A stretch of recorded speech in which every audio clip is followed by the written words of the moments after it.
श्रृंग एवं पुच्छ हिमनद के अपरदनात्मक स्थल रूपों में महत्वपूर्ण स्थलाकृति है। चलिए देखते हैं।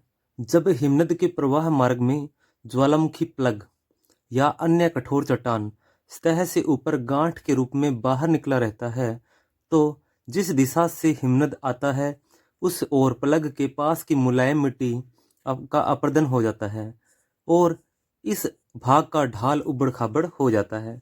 अब देखिए, अपने इसमें चित्र बना लेते हैं कि हिमनद का प्रवाह मार्ग मान लीजिए इस प्रकार से इस दिशा की ओर प्रवाहित है और बीच में ये जो स्थल भाग है इसमें से एक ज्वालामुखी प्लग बाहर निकला रहता है।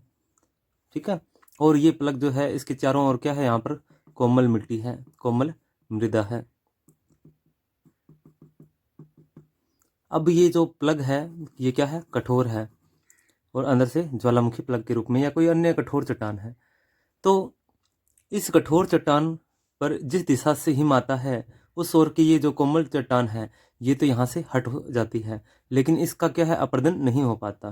तो इसके सामने की जब कोमल चट्टान हटती है तो ये भाग क्या हो जाता है, सामने की ओर उबड़ खाबड़, ये जो इसका ढाल है उबड़ खाबड़ और तीव्र हो जाता है। तो ये भाग इसका क्या हो जाएगा, उबड़ खाबड़। यहाँ की जो अपरदन है इसके माध्यम से यहाँ की चट्टान क्या हो जाएगी, यहाँ से चली जाएगी। अब इसके पीछे की जो ये चट्टान है, ये पास के जो पदार्थ है ये तो यहीं पर रहेंगे, लेकिन कुछ दूर जाते हुए सामान्य ढाल के रूप में यहाँ से अपरदन हो जाएगा। आइए देखते हैं। इस ढाल या इस भाग का ढाल जो है वो उबड़ खाबड़ हो जाता है। इसके पश्चात जब हिमनद प्लग को पार करके, यानी इस प्लग को पार करके, ठीक है, यहाँ की बात कर रहे हैं, पार करके दूसरी ओर उतरता है तो वहां प्लग के पास की मुलायम सेल का कम अपरदन कर पाता है, जिससे इस ओर का ढाल मंद या सम, यानी कि कुछ जो है वो धीमा हो जाता है।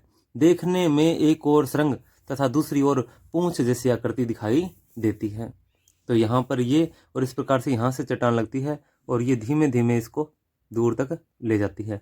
तो यहाँ पर ये ढाल बड़ा ही सामान्य हो जाता है और यहाँ का ढाल क्या हो जाता है, तीव्र, क्योंकि यहाँ की ये सारा मलबा हट जाता है। लेकिन जब हिम इसको प्रवाह ऊपर से या साइड से प्रवाहित होता है, इसकी उधर से चारों ओर से प्रवाहित होता है, तो इसके विपरीत ये जो पदार्थ है इसको इसकी सपोर्ट मिलती है, लेकिन इससे अछूता रह जाता है। हिम से क्या हो जाता है, अछूता।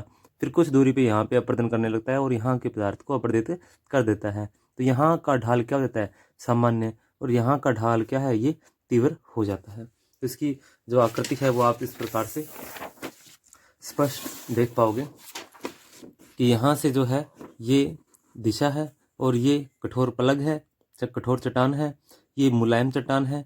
इस तरफ से प्रवाहित होते हुए यहाँ की मुलायम चट्टान जो थी उसको इसने अपरदित कर दिया है और ये वाला ढाल जो है, हिम की इस दिशा के सामने वाला ढाल वो उबड़ खाबड़ हो गया है और इसका विपरीत ढाल जो है वो धीमे धीमे यहाँ से इसको घिसता हुआ हिम जो है इसको सम ढाल के रूप में धीमा धीमा ढाल जो है वो दिखाई देता है, इस ढाल को धीमा कर देता है।